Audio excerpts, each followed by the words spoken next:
Context engineering. Le prompt est une phrase, le contexte est tout un pipeline. Mes amis, je vous ai mis un skill. Si vous rejoignez le Telegram en bio, je vous ai mis un skills dans la. Quoique je l'ai pas pin, il est sur mon GitHub. Je vous le fous sur Telegram à la sortie de cette vidéo, ok? Rejoignez le Telegram, il y a un skills qui s'appelle Context Engineering. Qui s'appelle Master, je sais plus comment il s'appelle, mais genre, en gros, c'est toutes les meilleures recommandations d'Anthropic d'absolument tout le monde sur un skills que moi-même j'ai fait sur du Context Engineering. Genre sur comment tu fais des meilleurs prompts sur de agentique, pardon, engineering. Enfin, en gros, faire des prompts de psychopathe, mais on n'est plus dans l'échelle du prompt, on est sur orchestration d'agents, ok? L'attention est un budget, chaque token dilue les autres. La vraie question, quelle configuration de contexte maximise la probabilité de comportement voulu? Pareil, j'avais tendance à faire des prompts de psychopathe, enfin pas forcément des prompts, mais en tout cas donner énormément de contexte, beaucoup trop de contexte, ok? Je dis, ok, prends les 10 transcriptions de ces vidéos YouTube, c'est pas bon, ok? Genre, c'est réellement pas bon dans l'utilisation de l'agent, parce qu'en fait, il va pas tout utiliser. Ça, c'est un problème. Donc, la vraie question, quelle configuration maximise la probabilité du comportement voulu? Voilà. Ni trop, ni pas assez. Le plus petit ensemble de tokens a au signal, moins pertinent mais plus dilué.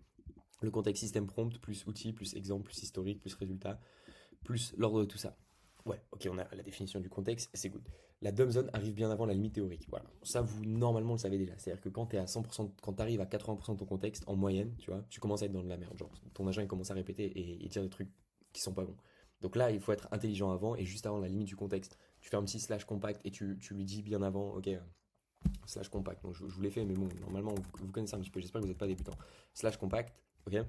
Ça va lui permettre de reprendre toutes les informations les plus importantes avant la fin, ok. Et avoir une documentation claire. Je le rabâche pas sur cette chaîne, s'il vous plaît, j'espère que vous l'avez fait, mes amis. Non, mais je vous fais confiance. Second brain, super important. Il y a des vidéos sur ma chaîne à fond. T'as une seconde brain, t'as un dossier avec tout ton contexte. Donc, c'est-à-dire quand tu bosses sur un projet, ton agent normalement devrait automatiquement mettre à jour la documentation sur ce qu'il est en train de faire dans une seconde brain. C'est essentiel, je me sens déjà vieux, mais ça fait